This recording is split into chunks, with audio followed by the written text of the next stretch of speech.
Ma femme vient de menacer de divorcer à moins que je ne lui donne accès à l'héritage de mon défunt père, alors je lui ai dit de ne pas se gêner et de partir. Elle est en train de remplir les papiers en pensant qu'elle obtiendra la moitié de tout devant le tribunal des affaires familiales, mais elle n'a aucune idée de ce qui l'attend. Je m'appelle Nicolas, 38 ans, artisan électricien ici à Lyon. Je suis marié à Valérie, 35 ans, depuis 5 ans et nous sommes ensemble depuis 8 ans au total. Je l'ai rencontrée alors que je faisais des travaux d'électricité dans le cabinet dentaire où elle travaille comme responsable administrative.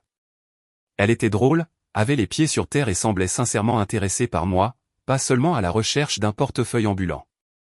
Nos revenus combinés sont d'environ 110 000 € par an, je gagne environ 65 000 € et elle en gagne 45 000 €. Nous avons vécu confortablement mais modestement, un bel appartement, des voitures fiables, des vacances occasionnelles, et nous n'avons jamais eu de grosses disputes d'argent parce qu'il n'y avait pas de grosses sommes à se disputer. Je pensais que nous formions une équipe solide, mais tout a changé il y a 18 mois quand mon père est décédé. Michel avait 68 ans et possédait une petite quincaillerie en ville jusqu'à ce qu'il la vende il y a 5 ans. Une crise cardiaque l'a emporté soudainement mais paisiblement chez lui, exactement comme il l'aurait voulu. J'étais dévasté car papa m'a élevé seul après la mort de maman quand j'avais 16 ans. Nous étions proches, avec nos dîners hebdomadaires et nos parties de pêche. Je l'aidais au magasin en grandissant et il m'a tout appris sur ce que signifie être un homme, travailler dur, honorer ses engagements et protéger ce que sa famille a construit. À la lecture du testament, j'ai hérité de tout. Papa possédait bien plus que je ne l'avais réalisé, environ 2,5 millions d'euros au total, car la vente de la quincaillerie avait été bien investie, sans compter l'assurance vie et ses économies, puisqu'il avait discrètement bâti un patrimoine pendant des décennies. Lors de la lecture, j'ai vu les yeux de Valérie s'écarquiller quand le notaire a annoncé le montant et je pouvais littéralement la voir faire des calculs, ce qui aurait dû être mon premier avertissement. Papa m'avait laissé une lettre privée chez son avocat spécialisé en gestion de patrimoine, Maître Dumont, et je n'oublierai jamais les passages clés. Cet argent est le fruit du travail de ta mère et du mien, j'ai vu trop d'héritages d'amis dilapidés par des divorces, alors protège cela pour tes enfants et ta lignée, place-le dans une structure bloquée, exclus les conjoints, tu me remercieras plus tard, car si Valérie t'aime, elle n'aura pas besoin d'y avoir accès. Dans les 6 semaines suivant la clôture de la succession, j'ai rencontré Maître Dumont et mis en place une fiducie de gestion de patrimoine irrévocable, exactement selon les instructions de papa, la totalité des 2,5 millions d'euros y a été placée. Cette structure exclut spécifiquement les conjoints de tout accès ou réclamation, elle ne peut être ni modifiée ni dissoute une fois financée, et ce sont des administrateurs professionnels qui la gèrent, pas moi directement, je peux toucher un revenu modeste, mais le capital est protégé pour les générations futures. Pendant les premiers mois après la mort de papa, Valérie a été un soutien, me disant de prendre mon temps pour faire mon deuil. Quand elle posait des questions sur l'héritage, je lui disais que c'était géré par des avocats et elle semblait d'accord avec ça, mais ensuite la transformation a commencé. Au 4e mois, elle a commencé à parler d'investissement, disant que nous devrions acheter une maison car nous pouvions nous le permettre maintenant. J'ai dit que nous pouvions regarder des maisons dans notre fourchette de prix réel, celles que nos salaires pouvaient supporter, mais elle répondait, mets-tu à l'héritage. J'ai expliqué que c'était dans une structure bloquée pour la constitution d'un patrimoine à long terme, pas pour être dépensé. Au 6e mois, elle est devenue plus directe car des amis avaient acheté des maisons et des voitures coûteuses et Valérie était envieuse, demandant pourquoi nous vivions encore comme si nous étions fauchés. Je lui ai dit que nous n'étions pas fauchés, que nous étions à l'aise et que l'héritage n'était pas destiné à améliorer notre train de vie actuel. Au 8e mois, elle a exigé la transparence financière, voulait voir les documents de la fiducie, voulait que son nom soit ajouté comme co-administrateur et voulait avoir accès au compte pour les urgences. Quand j'ai expliqué que la structure excluait spécifiquement l'accès au conjoint, elle a explosé, « Quoi ? Tu me tiens à l'écart intentionnellement ?» J'ai répondu que c'était l'héritage de mon père pour notre lignée et que c'était un bien propre. Elle a hurlé, « Tu ne me fais pas confiance. » J'ai rétorqué que ce n'était pas une question de confiance mais de respect des volontés de mon père. Elle a dit, « Je suis ta femme, ça compte plus que la paranoïa d'un mort. » J'ai répondu, « Ne parle pas de mon père comme ça. » Les disputes ont continué pendant des semaines, elle disait « Nous sommes censés être partenaires », je répondais « Nous sommes partenaires dans notre mariage, cet argent est séparé », mais elle ne pouvait pas comprendre la différence entre partenariat conjugal et protection de l'héritage. Elle a fini par poser son ultimatum alors que nous étions assis à dîner, devenant froide et calculatrice, j'ai réfléchi, j'ai besoin d'accéder à ce patrimoine. J'ai répondu, tu sais que ça n'arrivera pas. Elle a dit, alors je pars, je ne peux pas être dans un mariage où on ne me fait pas confiance. Je l'ai regardée calmement et j'ai dit, d'accord. Elle était choquée, quoi? J'ai continué, si tu as besoin d'accéder à l'argent de mon père décédé pour rester marié, alors pars. Elle a dit, tu ne le penses pas vraiment. J'ai répondu, je le pense absolument, si c'est un point de rupture pour toi, nous sommes incompatibles. Elle a commencé à pleurer en disant, tu choisis l'argent plutôt que moi. J'ai dit, non Valérie, c'est toi qui choisis l'argent, tu n'as aucun droit dessus par notre mariage, je choisis d'honorer les dernières volontés de mon père. Tu es libre de rester ou de partir. Elle a menacé, je vais divorcer et j'aurai la moitié de tout. J'ai souri calmement, tu n'auras pas la moitié de la fiducie, mais tu es libre d'essayer. Elle a déménagé cette semaine-là, est allée vivre chez son frère Julien à Grenoble et a engagé une avocate agressive nommée Maître Leblanc. Voici ce qu'ils ne savent pas, la structure juridique est blindée, l'héritage est un bien propre en France, même reçu pendant le mariage, et la fiducie irrévocable avec clause d'exclusion du conjoint le rend totalement intouchable en cas de divorce. Papa et Maître Dumont avaient prévu exactement ce scénario. Valérie pense qu'elle va repartir avec plus d'1 million d'euros, mais elle est sur le point de découvrir qu'elle obtiendra peut-être 15 000 euros de nos comptes joints et la part conjugale de mon plan épargne-retraite. La réunion de conciliation a lieu la semaine prochaine, quand Maître Dumont expliquera la structure à son avocate, et la tête de Maître Leblanc vaudra de l'or. Suis-je un salaud pour avoir protégé mon héritage de cette façon ou mon père savait-il exactement ce qu'il faisait? Mise à jour 1. La réunion a eu lieu au cabinet de Maître Dumont, en présence de moi, Dumont, Valérie et son avocate, Maître Leblanc. Valérie est entrée confiante, presque arrogante, pensant clairement qu'elle allait toucher le gros lot. Maître Dumont a commencé par présenter ma déclaration financière, compte chèque joint 8 500 euros, mon épargne personnelle 12 000 euros, ma camionnette d'une valeur de 15 000 euros, et mon plan épargne-retraite, père, de 45 000 euros dont la moitié est antérieure au mariage. Comme nous louons notre appartement, il n'y a pas de patrimoine immobilier commun. Maître Leblanc avait l'air confus et a demandé, où est l'héritage? Maître Dumont a répondu, il est détenu dans une fiducie de gestion irrévocable. Leblanc a demandé, fiducie irrévocable? Quand a-t-elle été établie? Dumont a répondu, il y a environ 16 mois, financée il y a 15 mois. Maître Leblanc s'est animé, pendant le mariage, cela en fait un bien commun. Maître Dumont a fait glisser un document sur la table avec un léger sourire, en fait, non. L'héritage est un bien propre en France, même reçu pendant le mariage, et cette structure a des dispositions spécifiques. J'ai observé le visage de l'avocate pendant qu'elle lisait, sa confiance s'évaporant ligne après ligne. Elle a demandé, cela exclut explicitement les conjoints. Dumont a pointé le libellé exact, aucun conjoint d'un bénéficiaire n'aura de droit ou d'intérêt dans les actifs de la fiducie, les actifs ne seront pas sujets à division en cas de divorce, et les administrateurs ont interdiction de distribuer des fonds au bénéfice du conjoint d'un bénéficiaire. L'avocate a demandé si c'était lui qui l'avait rédigé et Dumont a confirmé l'avoir fait selon les instructions du défunt et les vœux du bénéficiaire actuel. Leblanc a demandé à parler à Valérie en privé, mais avant qu'elle ne sorte, Valérie a demandé ce que ça voulait dire. Le masque professionnel de Leblanc est tombé, ça veut dire que les actifs ne sont pas divisibles dans le divorce. Valérie a insisté, il doit y avoir un moyen. Leblanc a répondu, il n'y en a pas, c'est une fiducie irrévocable avec clause d'exclusion financée par des biens propres, c'est complètement intouchable. C'est là que le visage de Valérie est passé par 5 émotions différentes en 10 secondes, choc, incrédulité, colère, puis pure rage. Elle m'a crié, tu as fait ça exprès. Je suis resté calme et j'ai dit, je l'ai fait selon les volontés de mon père, dont je t'avais parlé. Elle a hurlé, tu m'as caché ça.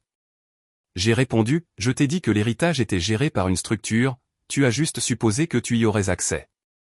Elle a crié que c'était de la violence économique, mais Maître Dumont est intervenu, Madame, protéger un héritage n'est pas de la violence, c'est une planification successorale appropriée.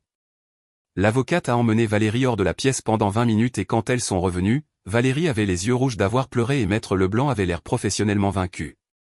Elle a demandé ce qui était disponible pour la division. Dumont a répondu, 41 000 euros au total, dont la part maritale du père est environ 22 000 euros de compte joint et épargne. L'avocate a demandé pour les revenus de la fiducie, et Dumont a précisé que je reçois des distributions à la discrétion des administrateurs, donc ce n'est pas un revenu garanti pour la division. Leblanc s'est tourné vers Valérie en disant qu'il fallait régler ça rapidement car il y avait très peu à prendre. Valérie a tenté un dernier coup désespéré, on ne peut pas contester la fiducie? Dire qu'elle a été mal financée? Leblanc a répondu que c'était peine perdue. Valérie a demandé, et l'intention de son père? Il ne me connaissait pas. Maître Dumont est intervenu, son père connaissait votre mariage, la structure a été créée à cause de cela. La réalisation a frappé Valérie de plein fouet, il pensait que j'étais une croqueuse de diamants. J'ai pris la parole pour la première fois depuis un moment, la voix plus dure, il pensait que tu pourrais le devenir, et apparemment, il avait raison. Maître Dumont a présenté notre offre de règlement, Valérie reçoit la moitié des comptes joints, soit 4 250 €, et la moitié de la part maritale de mon père, soit 11 000 €, pour un total de 15 250 €. Je garde ma camionnette, mon épargne personnelle et toutes les futures distributions de l'héritage. Pas de prestations compensatoires puisque nous avons été mariés moins de 10 ans et que nous avons tous les deux un emploi. Une rupture nette, aucune réclamation future. Valérie a explosé, après 5 ans de mariage? Tu voulais me quitter pour l'héritage. J'ai répondu, tu pars avec ce qui est réellement à nous. Valérie est sortie en tempête en criant qu'elle ne signerait rien. Son avocate est restée un instant et a demandé 2 semaines à Dumont pour qu'elle digère la nouvelle, ce qu'il a accepté, prévenant que nous passerions au contentieux si nécessaire. J'ai dit à Maître Leblanc qu'elle était la bienvenue pour contester, la fiducie tiendra bon. Elle avait l'air fatiguée et a admis n'avoir jamais vu une clause aussi étanche. Alors que Valérie partait, elle s'est retournée une dernière fois pour me dire que j'avais tout planifié. J'ai répondu que mon père l'avait planifié et que je l'avais exécuté parce qu'il savait que quelqu'un pourrait faire exactement ce qu'elle faisait. Elle a dit « Je t'aimais », j'ai répondu « Alors tu n'aurais pas eu besoin de son argent pour rester ». La porte a claqué. Maître Leblanc a dit à Dumont avec un respect professionnel, c'est l'exclusion la plus blindée que j'ai jamais vue. Je suis rentré chez moi dans mon appartement vide et j'ai appelé ma sœur Claire. Elle est maintenant au courant pour la fiducie et elle a réagi comme prévu, furieuse contre Valérie, disant que papa savait vraiment ce qu'il faisait. 2 semaines plus tard, Valérie a signé l'accord car il n'y avait aucun intérêt à se battre, même sa propre avocate lui a dit que c'était intouchable. Elle est partie avec 15 250 € après 5 ans de mariage. Mais voici le vrai choc, j'ai découvert qu'elle planifiait tout cela depuis des mois. Mise à jour 2. Valérie a initialement refusé l'offre et a engagé un deuxième avocat pour un deuxième avis, mais a obtenu la même réponse. Elle a quand même déposé une demande de divorce contentieux en prétendant que la fiducie devait être divisée comme un bien matrimonial. Maître Dumont a déposé notre réponse avec tous les documents. Le juge a tout examiné et l'audience était pratiquement terminée avant de commencer. Le juge a demandé à Maître Leblanc si sa cliente contestait l'exclusion de la fiducie. Elle a dit oui, arguant qu'elle avait été créée pendant le mariage. Le juge l'a interrompu en notant que c'était avec des fonds hérités et que l'héritage est un bien propre, la structure ne changeant rien à cela. Il a déclaré qu'il maintenait la structure de la fiducie et que la division était limitée aux biens matrimoniaux. Affaire classée. Valérie a été forcée d'accepter exactement ce que nous avions offert, 15 250 € au total, sa voiture, ses affaires et c'est tout.